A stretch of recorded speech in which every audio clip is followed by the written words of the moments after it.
Hey everyone, welcome to POPXP. And before the show starts, make sure to click that subscribe button and click the bell to get notifications when we go live and we upload awesome new content.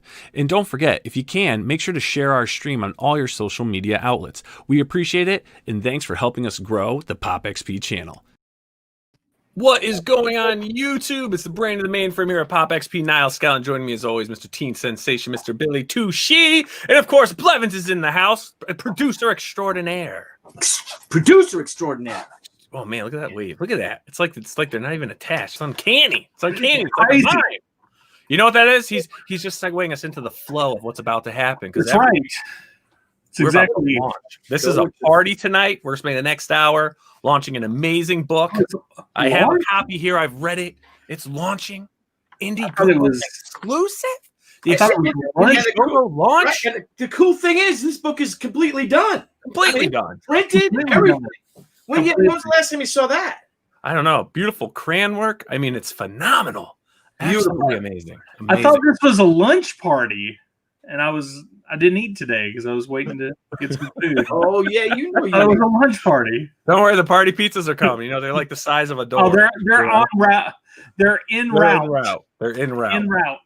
And without further ado, gentlemen, let's please welcome the creative team of Stoker and Wells, Mr. Stephen Peros. Hello. Steven! Mr. Hello there, gentlemen. Hey, Barry, how are you? Dan. Good. Very good. Very good, Billy. Yeah, it's working. Everything's working. Without further Steven, ado, good to see you, my friend. As you, my boss. The true brain of the real mainframe, Mr. JC Vaughn. Oh, he's smart because he's got big. If nominated, I will not serve. I am not the true brain of the mainframe. That's your gig. No, sir. I think True Brain is a lot better than Frozen Bald Guy. Frozen Bald Guy has it. I've trademarked that already. Really? Is it like your Twitter handle? Almost 2 years now. We've got the Frozen Bald Guy. Almost and we're coming on guy on almost Twitter. 2 years and almost 250 episodes of the POPXP. Three of which are really good shows. Well done. Yeah. So we got to plan something big for our 250th episode. Especially since this is the 246th episode. Oh, shoot. We got 4 episodes. We got to take care of some We got to take care of some business. Well, this will be on the list of one of the great ones. And I'm so now we'll be up to 4. Yeah. JC, I want you. And it's not just because you're on it, my friend. I wouldn't think so. No. Well, thank you guys for having us. This is so thrilling. And I know you guys were saying before we came on about how a finished book is not often what is on Indiegogo, but this book has been. Shall I launch into a little stuff to chat about? Yes. Sensation. How about can we launch the thing first and then? Oh, let's launch the page and then we'll talk about the page. Candle. All right. Everyone, grab your keys. No? Okay. All right. Baby, it's a bumpy ride. We are launched. Ladies and gentlemen, we are launched. Whoa.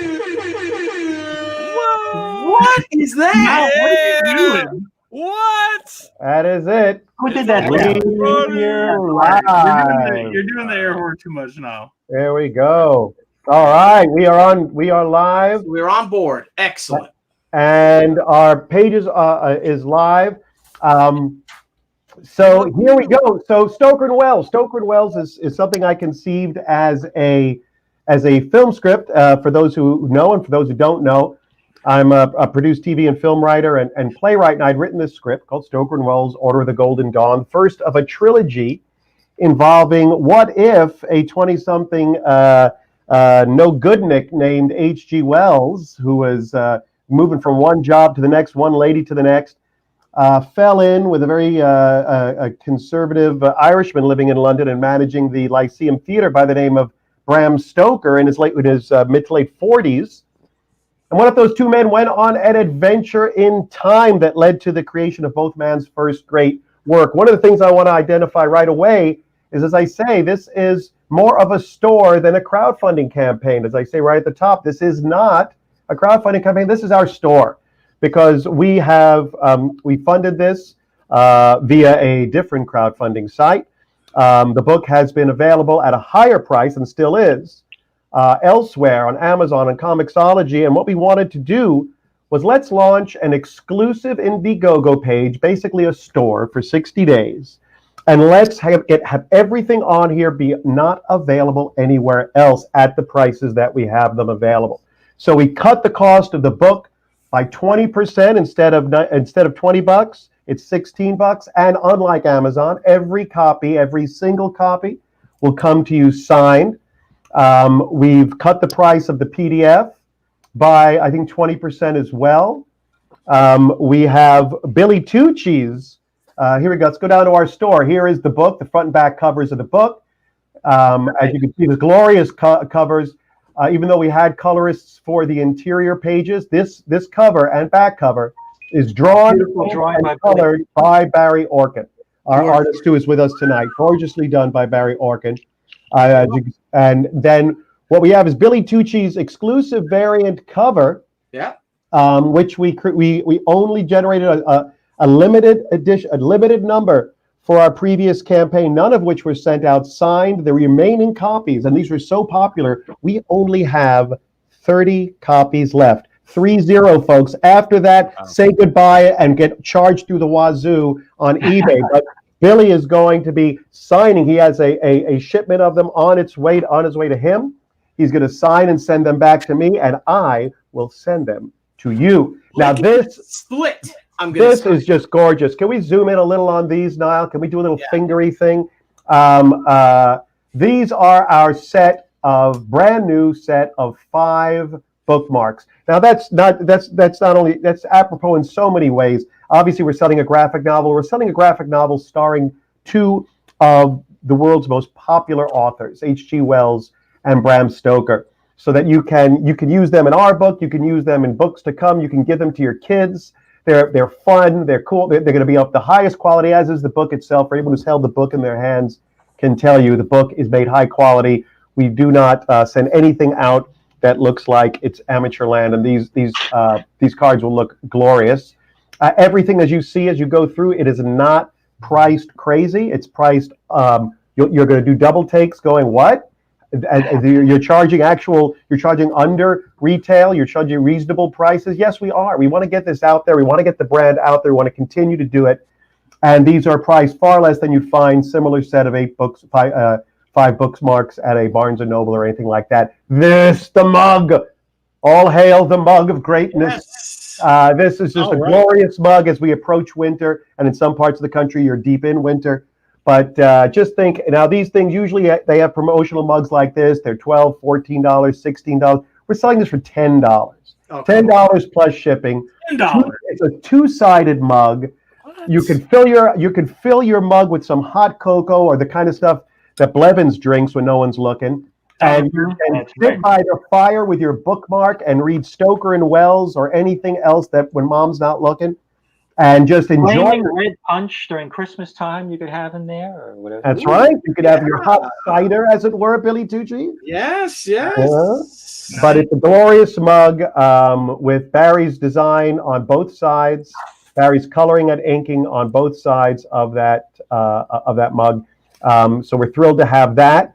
These are not only, as for those who are familiar with the Indiegogo language, these are not only perks, but then they can also be add-ons. If you get something else just before you go to purchase, it'll say, would you like this as an add-on, this, etc. So you could kind of create a little cart. Now here we are holding up, and actually maybe you can go to me if you will, Niall.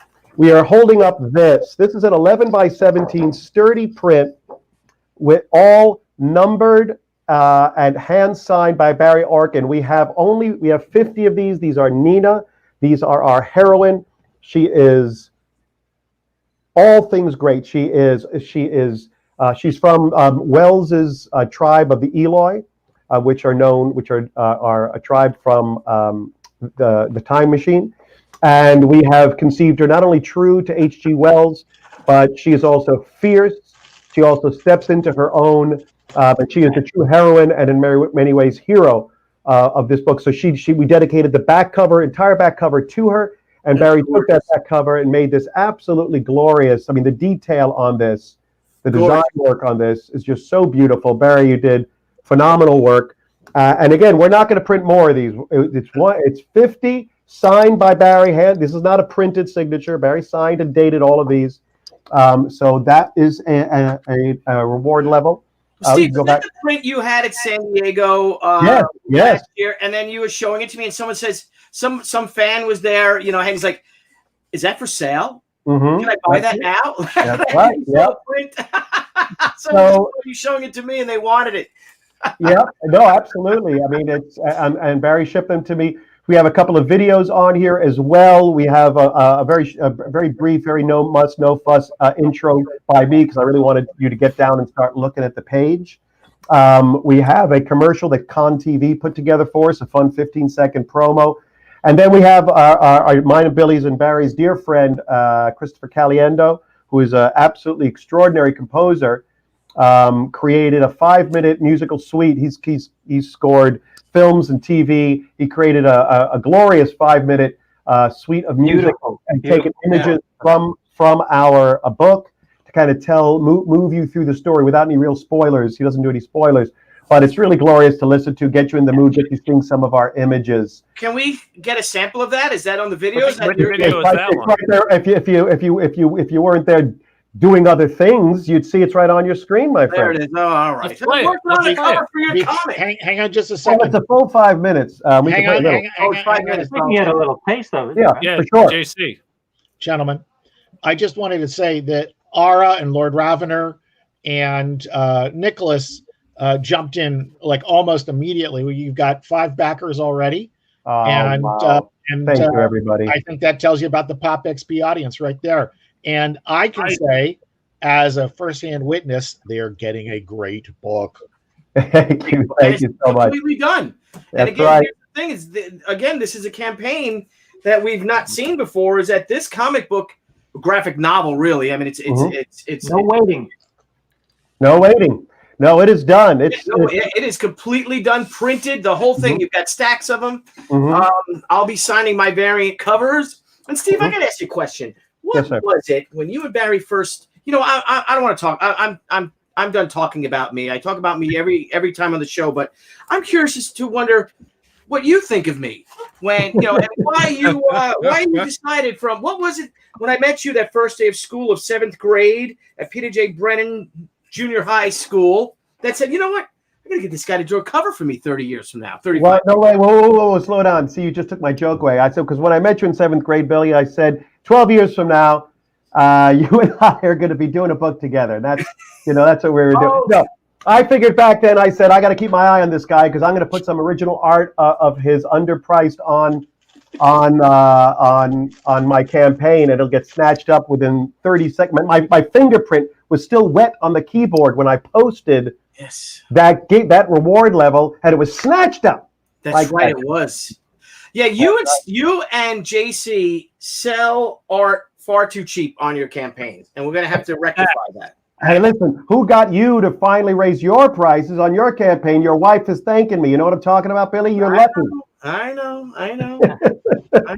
I have a real question for you. Yes, thank God someone's got a real question. And we could talk about other things beyond. We could talk about Stoker Wells, the history of the project, and all that stuff as well. But Mr. Blevins, even the quality of the book. This is definitely about the history of this book.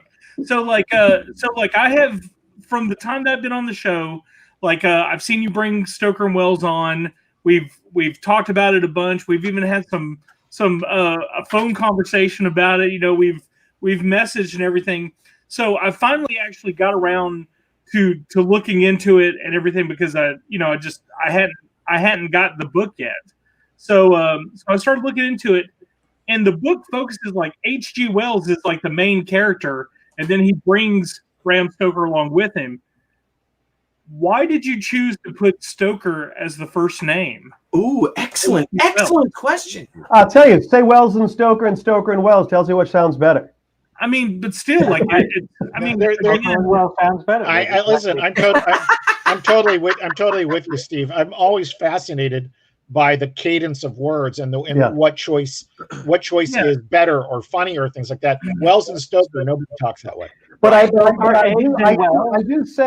will say that in the sort of buddy film trope and stories where you have two characters, male or female, on an adventure. One tends to be the madman dragging along the unwitting. If you think of things like The In-Laws with Alan Arkin and Peter Falk. Peter Falk's the madman dragging along the conservative. But just because Wells is the bigger personality, I think pound for pound, I think that they actually have pretty equal time in the book, even though Wells is, because that's also part of Stoker's story. He's the main advocate, though.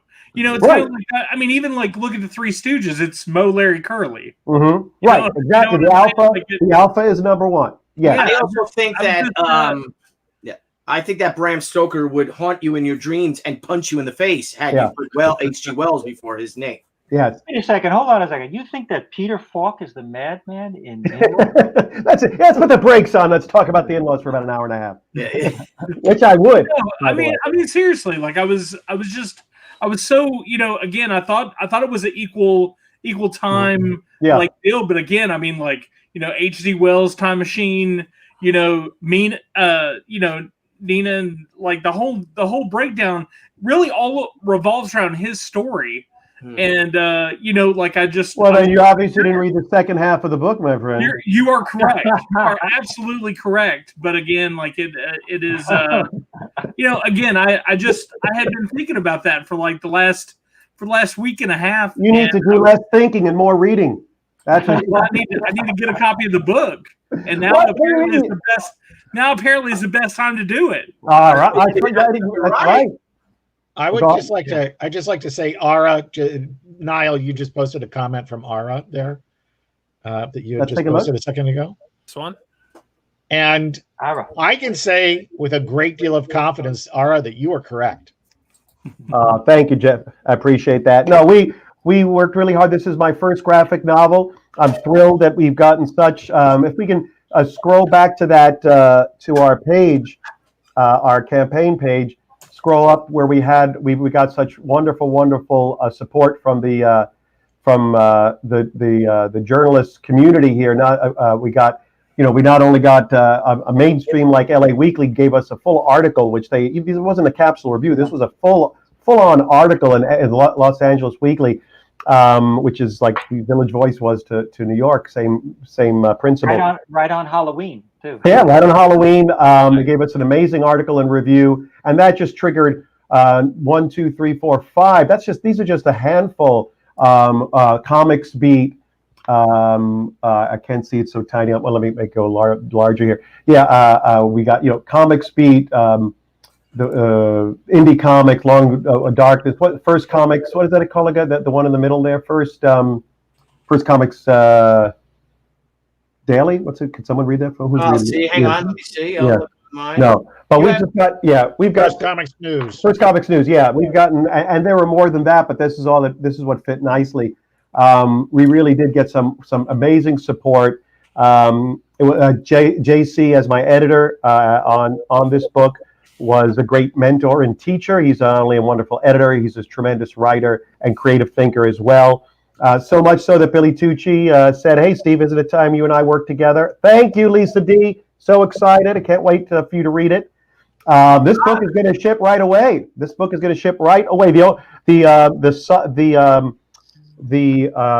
standard book will ship right away, signed by me. We sent them off. We want to get them in your hands.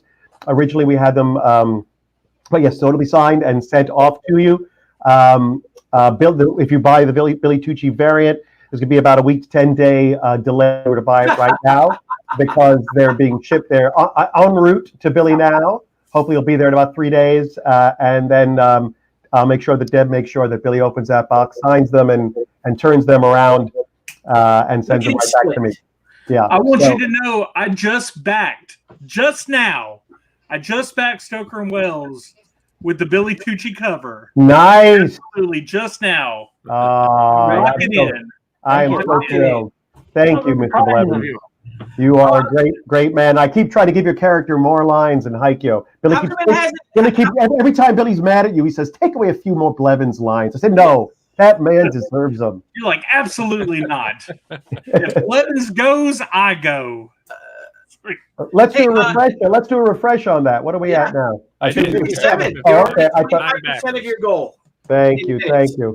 Now, JC, Yes. what was it like, working with Steve? Barry, of course, is a pro. He's a veteran, but this was Steve's first go at comics.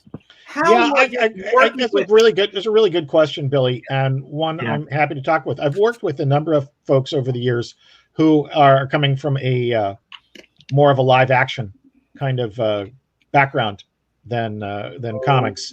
And Mark Haynes and I always have the joke about when we were writing 24, Jack Bauer enters the room, crosses the room, picks up a gun, turns and smiles, and that can't be panel one. Yeah.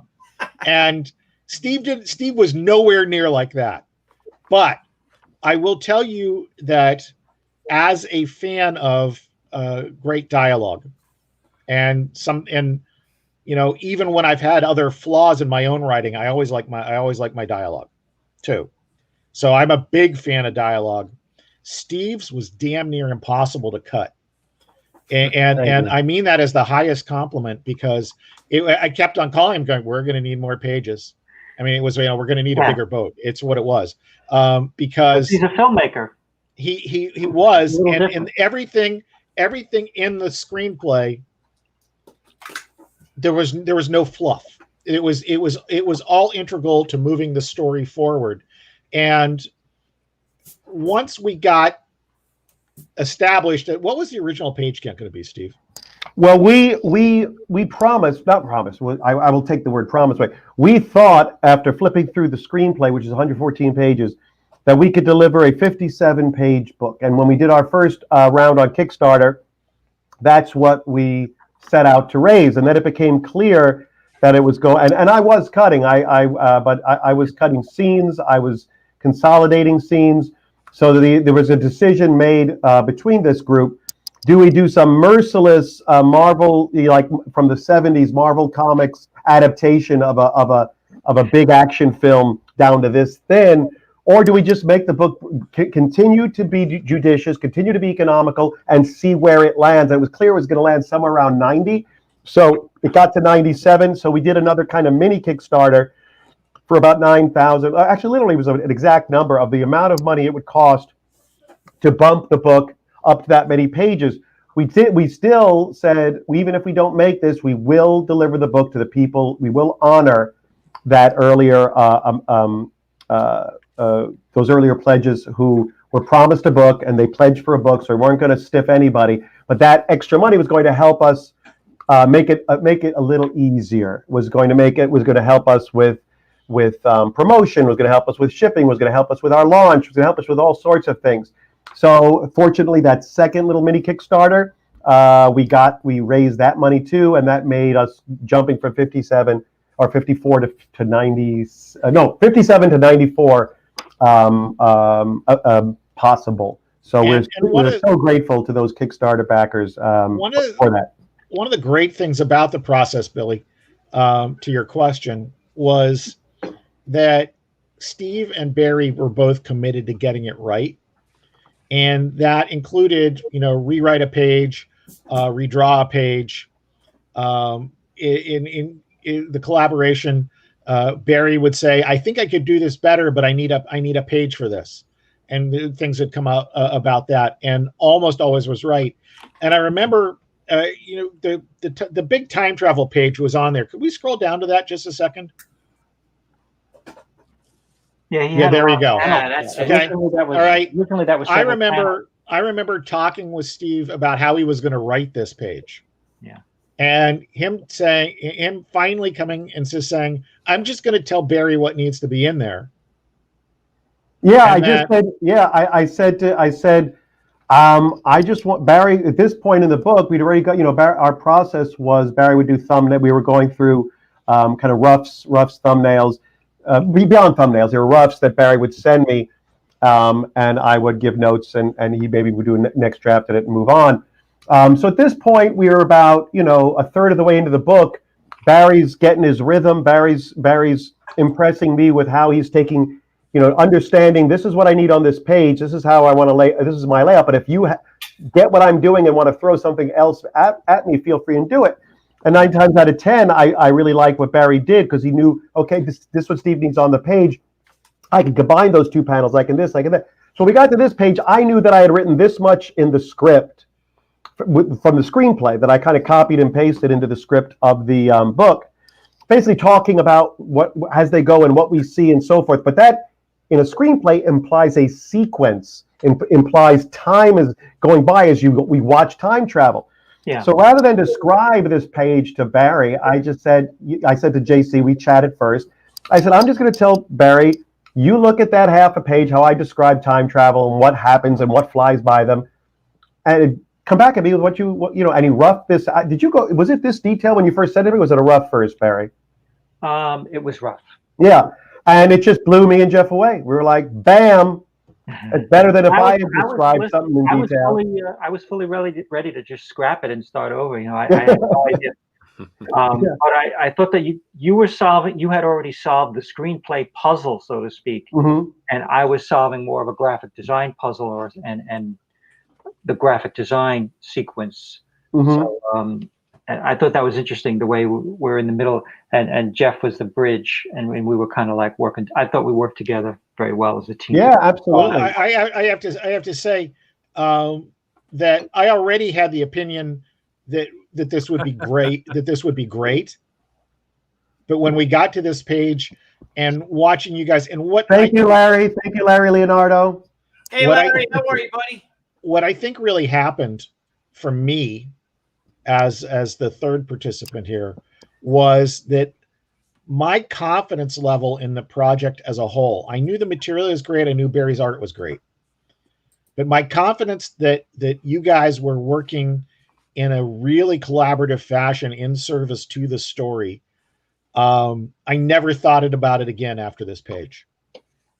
Yeah. I mean, Barry's extraordinary artist. He's been making a living as an artist for nigh on 73 years. Doesn't he look great, folks, for 73 years old, doesn't he? No, wait a minute. He's still running too. But Barry's oil in the tank. It was just so thrilling to work with him. I mean, for me, I'm going through something that none of you here really is that after knowing Barry and Billy since 7th grade, in the last few years, I got to finally really, really work and collaborate with Barry. And now I'm really, Billy and I have kind of got out and pitched shows and so forth, but actually doing the work has just come into being in the last year and a half as we went from Return of the Warrior to Haikyo. And it's just been an absolute blast. We're still friends and better friends as a result. Of course, I'm saying that, and then when we get off this, they're like, I hate that son of a bitch, Perros. But speaking of that, Barry, how do you like drawing 30 panel pages for Steve? Oh, it's wonderful. Bring it on. 35, 40. Hey. Oh, no. Stop. No, I jest. No. I would just like to say, Steve, you are at 42% of your goal. That's fantastic. Thank you, everybody. I'm so thrilled to see this happening. Thank you, everybody. I'm just I'm thrilled. I'm honored. This is I love this book. We got derailed, like a lot of people, by COVID, and I kind of couldn't figure out how to pick up the slack of what I was planning. We published at the around October, at the end of right around Halloween. We had a glorious launch event hosted by the American Cinematheque at the historic Egyptian Theater. Oh, that was a lot of fun. Yeah, on Hollywood Boulevard. Barry was there. We screened.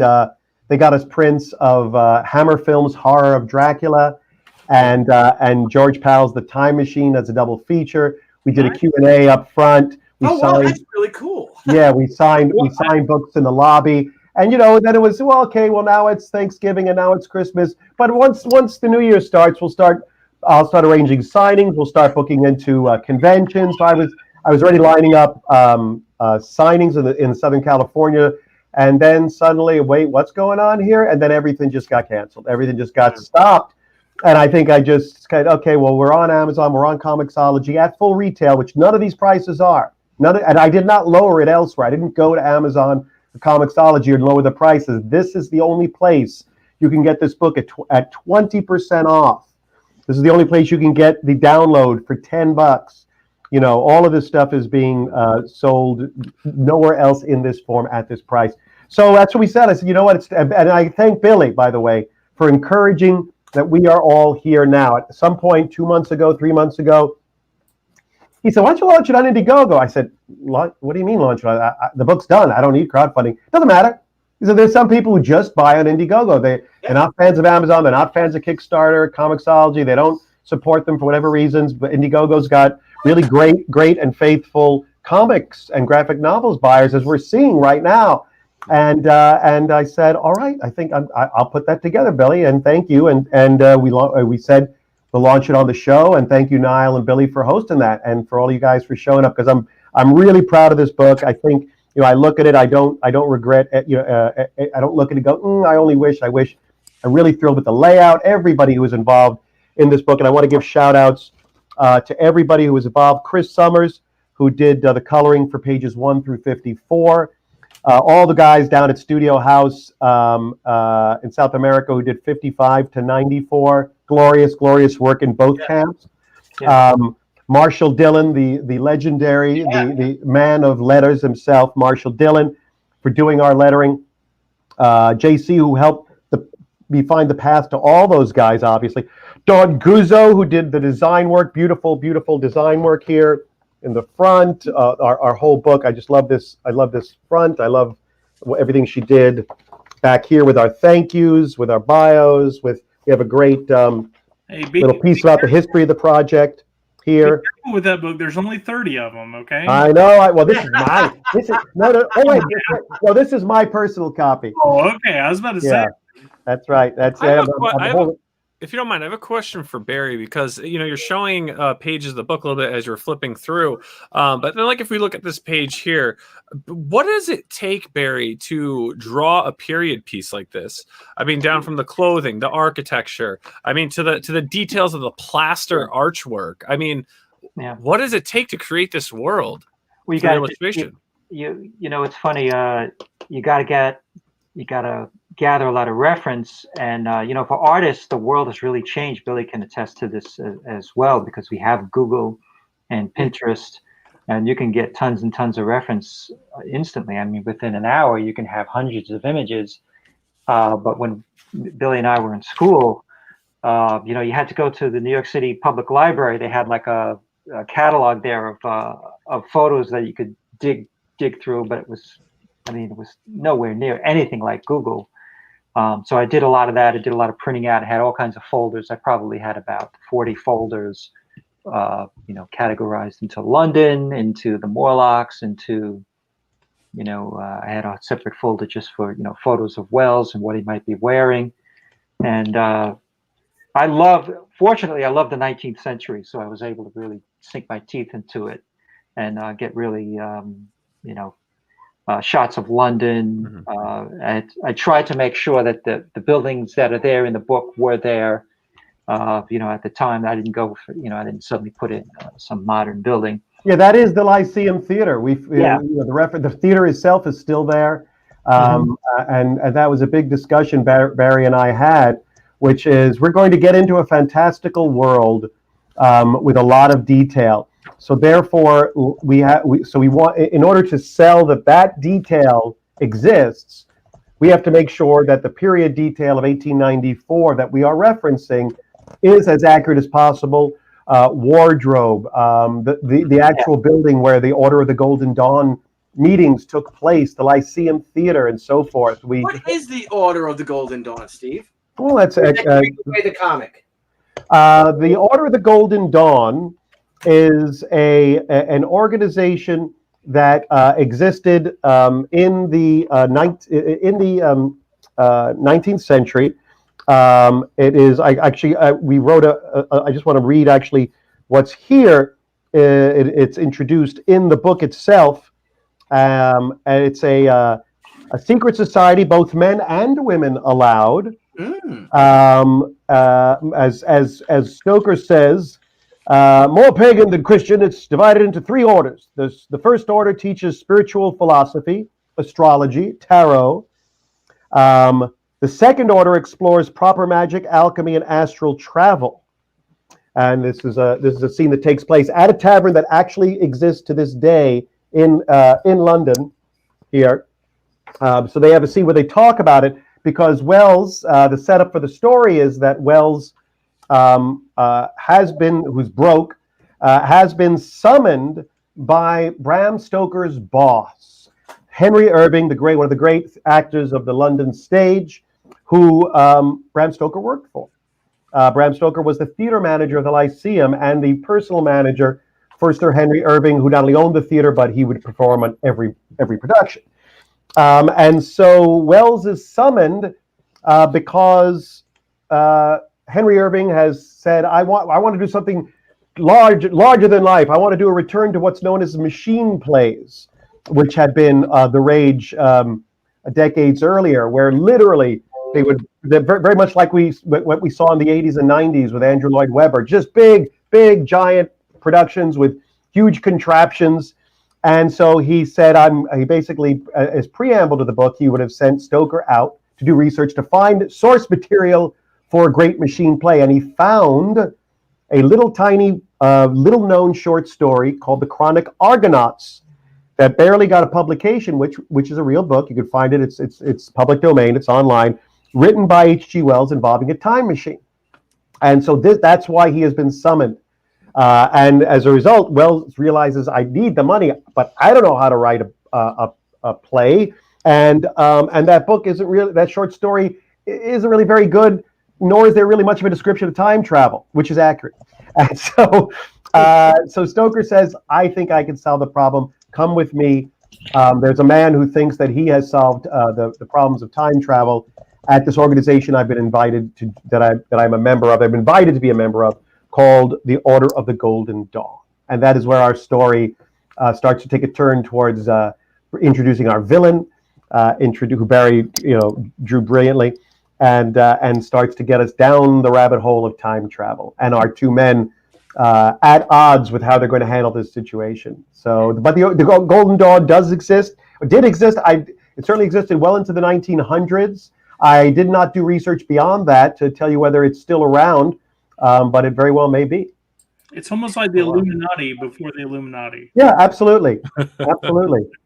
I feel like drawing the time machine actually that was the one element that was a little bit steampunk, and that was fun to do, and kind of stretched it into I guess if it's historic or historical fiction, it moves right with the drawing of the time machine. It goes science fiction. Steve, Barry, where did you get your idea to illustrate the time machine and how it looked? Where did you get the look of that?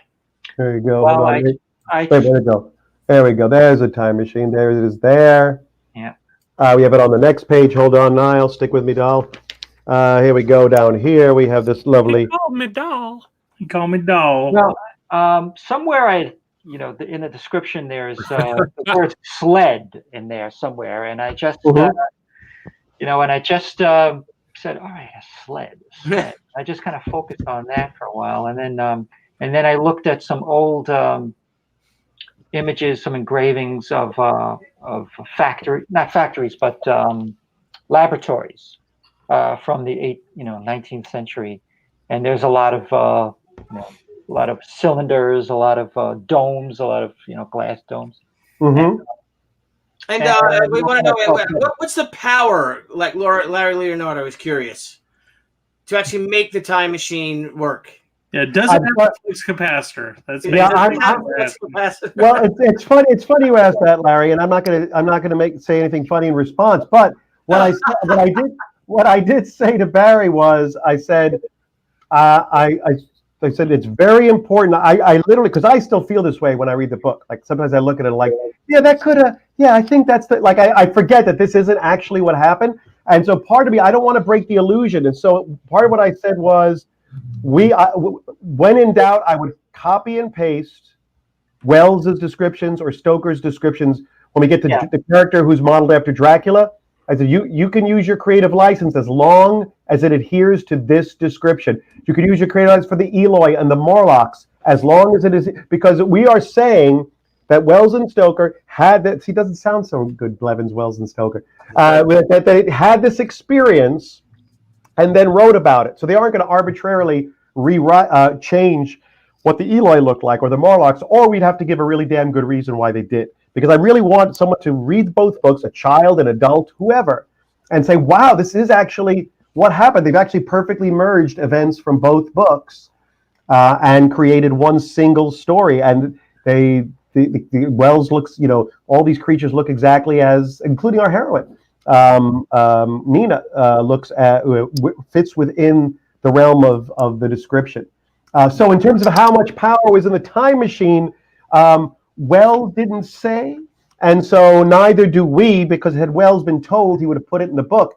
So, I adhered to what David Cronenberg did in The Fly in terms of discussing science, or what Michael Crichton did in the movie of Jurassic Park. You watch both of those movies, you realize how little science is actually mentioned in both of those stories. Just enough to make you believe that everyone actually knows the science. Not only that, but the characters, the characters act like they believe the science. Yes, exactly. Yes. and your characters act like they believe what's going on, even where they're incredulous about it.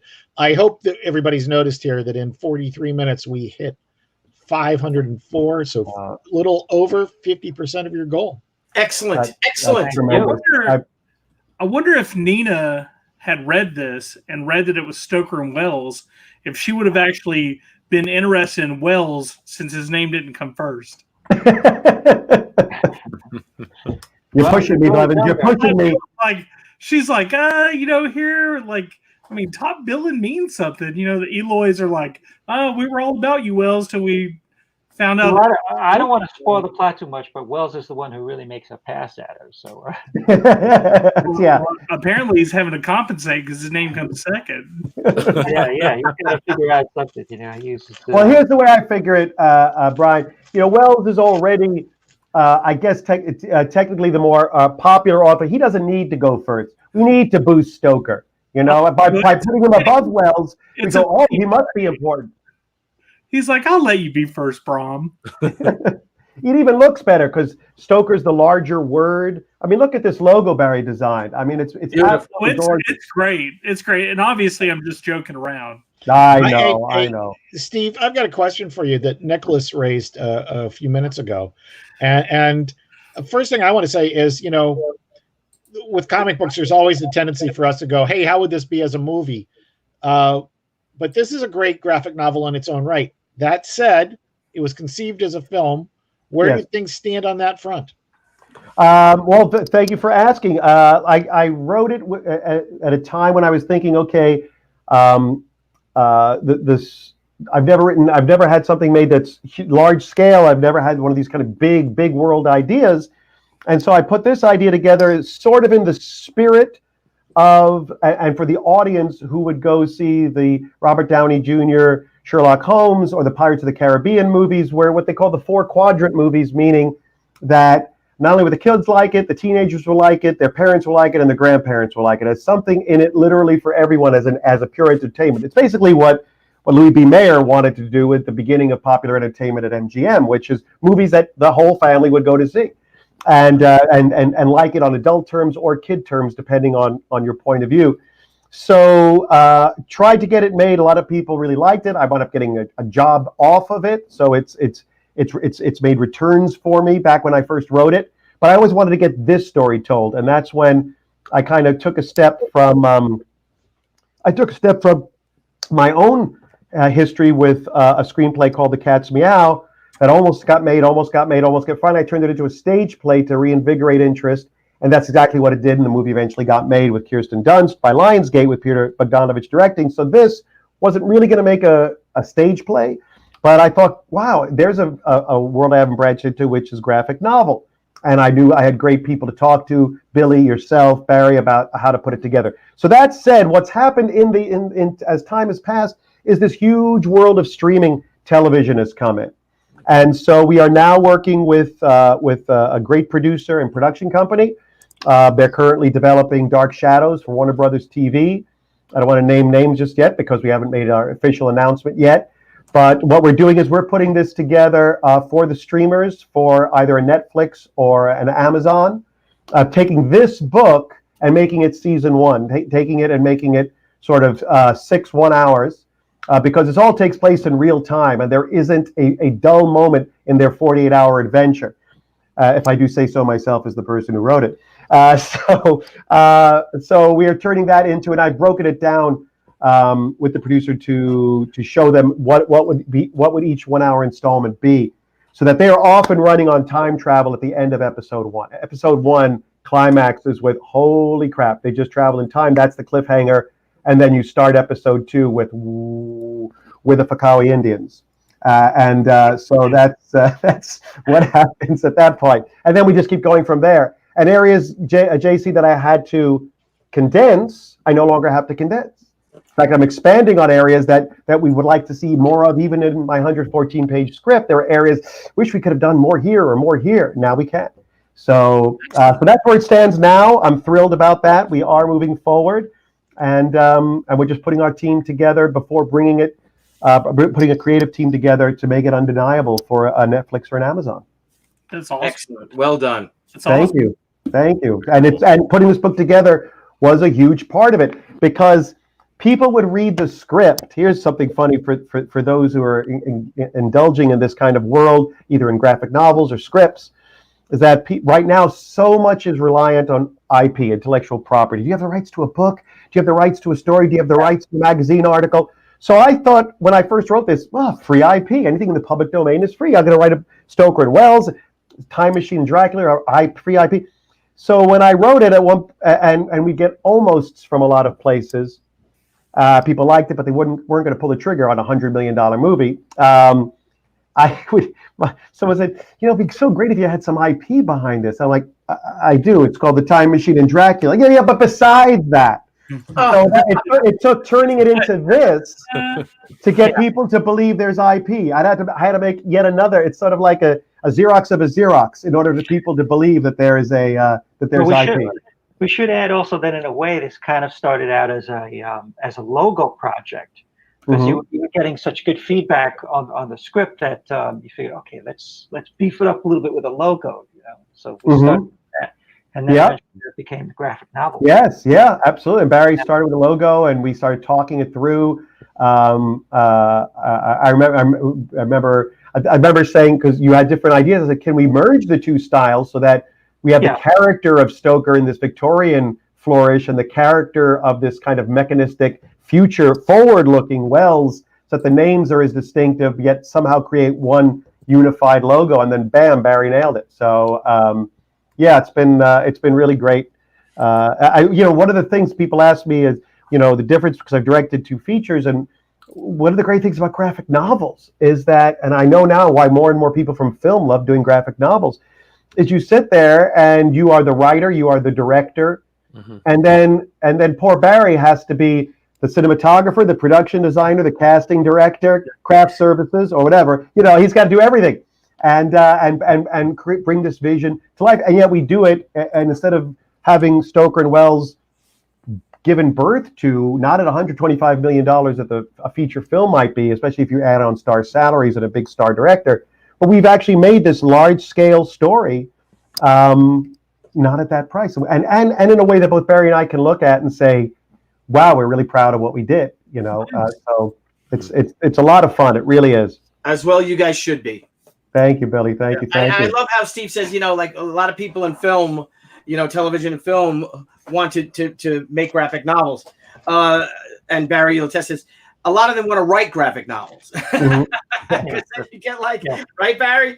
Yes, that's true. All this on a page and it's easy. There's a funny commercial of a great little cartoon at a Comic-Con, and a panel. It's like, and if I want to have explosions and airplanes and aliens coming down and blowing people up, it's easy. You just put it. It's really easy just to put on a page, and then you see the artist next to him and he starts choking him. It's pretty funny. Yep. Even in the film industry in the design industry, it's amazing when you're pitching an idea how many people really need to see. They can't see it themselves. They really need to see something laid out for them, and then maybe they could, that's like a pivot to something else. But they really need something laid out for them clearly, so that they can get some vision of what the project is. So Yeah, I remember when I made my short film, "Some Trouble of a Serious Nature," a while back, and I remember my director of photography is like, "Billy, you can't." I wanted to lower the camera, take the camera off of the tripod and lay it on the ground. I wanted a low shot, and he was just getting exasperated. His name Saul, and he was 73 years old and had been a veteran of film and television for 50 years. And he's like, Billy, when you make a graphic novel, or a comic book, you want something on the page, you just put it out on the page. You can't do that on film. Why not?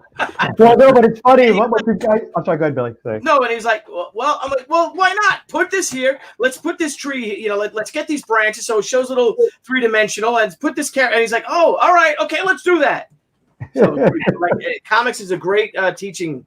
Well, you learn early on, because I already had to do brain power adapting a screenplay to a stage play, because The Cat's Meow was a screenplay with private looks and furtive glances and quiet little moments. I said, that's not going to work on stage. And I had to rethink it. And certain key moments, certain key scenes have to play, 15 rows back. So there's no such thing as the furtive glance or a little close-up or a wink. It doesn't really play on stage except for the first row. So same thing happened here. Very early on in doing this, I realized, a panel can't be written the way a shot is, which has a beginning point and an end point. There is just point. And so it became very clear what I had to do, that I have to describe an image, not tell Barry about someone hits someone and then they fall down. That can't be a panel. So, but yeah, I think, Billy, I've been doing okay on, for the most part, on Return of the Warrior and Haikyuu with you. You've done an exceptional job. And I'm so proud to be working with you and so happy. And Steve, I want to tell you, and Barry, congratulations, guys. We hope that, thank you for our backers who said we're out of time because we have our 10 p.m. show with Michael Davis. If you guys want to stick around with us, we're just going to refresh. But Steve and Barry, congratulations on this book. Thank you. 600. Man, you're over 600% of your goal, yep. And it's just going to keep climbing. I think you're going to sell out all of your books far before those 60 days. Well, then we will. We did not put a limit on the Stoker and Wells, the basic copy that Barry drew. If we didn't limit it to the stock that we have on hand. If we see that we're getting towards the end, we will reorder. But the only thing that's limited is Barry's prints and Billy's variant cover, which is so gorgeous. Modeled, the design is modeled after who? Billy Muka? What's his name again? Muka. Yeah. He's beautiful. Well, I just thought it was apropos, right, Barry? For the time. Yeah, gorgeous. Costume, wasn't it, or did I alter it? Yeah. No. That's almost exactly. It was. Well, it was the early design of the costume. Yeah, early design. Yeah. And then we redesigned it. So this is actually a Billy working off an early design that we changed, but we decided not to change what he did there. So this is a real rarity. Definitely get it. It's going to go. It'll only go up in value. And I'm thrilled Billy did this. And thank you, everybody who played so far. Thank you, all of you, for putting us on the show. Is it just me on the show? Where did everybody go? I'm just I'm down here. The main attraction. Well, thank you, folks. Looking forward to having you on again, of course. Steve, I finished the cover. Here's the rough cut cover is now done. It's going to go to color. Beautiful. It's going to be fun. I love the rough cuts. We can pretty much do whatever we want because it's a rough cut. It's fun. So thank you to those who pledged. That we're already at 650. If you refresh, we're at 651. Thank you for everyone who pledged. Nice. I know that you'll be thrilled. There's a way to contact me there. I'd love to know what you think. Please tell people about it. Please share this campaign, this store that we have put up. Steve, we want to get this book out. Steve, I just want to say, just like I know we've talked quite a bit about this not being a campaign like others because the book's done, but there is one part, and that is people sharing the link and telling people about it. That is absolutely the same. Yes, thank you. Please, obviously we don't have a huge advertising campaign to go out and blast the media. So we count on people who have pledged to share it on their pages, who witnessed this conversation, to say how fun this book sounded and looked. A lot of the pages are right up there on our campaign to take a look at. So please do share, even if you're listening now and you're you don't have the bucks, we totally understand that. But if you'd share the campaign page, that would be a big help to all of us, because we want to get this out there, and we're going to get started on book 2 of this trilogy very shortly. Excellent. All right. Fantastic. Yes. Thank you, everybody. Billy, I do have to go. As you know, I'm off to teach a class on California time. We're going on 7 o'clock, so I'm teaching a class 7:20. But thank you all. Otherwise, I'd stick around for what promises to be a very entertaining next hour. All right. See you guys around. Thank you, Barry. Thank you, Stephen. Bye-bye, Jen. And head on back over for us. We're going to be going live in just a couple minutes with Michael Davis. So please continue and head on over to that one. All right. All right, everyone. Bye, guys. You can take us out. Hey, everyone. Thank you for joining us on POPXP. If you haven't already, make sure to click that subscribe button and also click the bell for notifications when we go live and we upload some awesome new content. Also, don't forget to head on over to Twitter and follow us at the POPXP, and over on Instagram at the POPXP. Thanks again, everyone, and we'll see you soon.